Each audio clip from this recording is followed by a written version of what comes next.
రాష్ట్ర ప్రభుత్వం ప్రతిష్టాత్మకంగా చేపట్టిన సమగ్ర కుటుంబ సర్వే విజయవంతంగా కొనసాగుతోంది. నవంబర్ 6న ప్రారంభమైన ఈ సర్వే 12 రోజుల్లోనే 58% పూర్తయినట్లు తెలిపారు అధికారులు. సర్వేలో భాగంగా 1,16,14,349 ఇండ్లను గుర్తించినట్లుగా తెలిపారు. అన్ని వర్గాల సంక్షేమం కోసం చేపట్టిన సర్వేకు ప్రజల నుంచి మంచి స్పందన లభిస్తోందన్నారు సర్వే అధికారులు.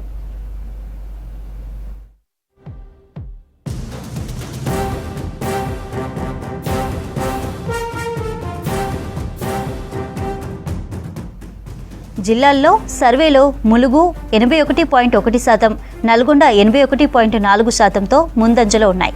జనగాం 77.6%, మంచిర్యాల 74.8%, పెద్దపల్లి జిల్లాలో 74.3% కుటుంబ సర్వే పూర్తయినట్లు తెలిపారు అధికారులు. జనసాంద్రత ఎక్కువగా ఉన్న గ్రేటర్ హైదరాబాద్ సిటీలో 38.3% సర్వే పూర్తయింది.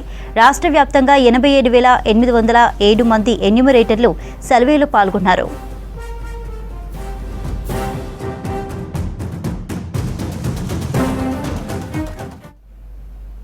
జీహెచ్ఎంసీ పరిధిలో సమగ్ర కుటుంబ సర్వే కొనసాగుతోంది. ఇప్పటి వరకు 9,60,656 ఇండ్లలో సర్వే పూర్తి చేశారు అధికారులు. ఇవాళ 1,19,400 ఇండ్లలో సర్వే వివరాలు సేకరించారు. ఇవాళ బంజారాహిల్స్లో ఉంటున్న హైదరాబాద్ జిల్లా కలెక్టర్ అనుదీప్ కుటుంబ వివరాలు సేకరించారు అధికారులు.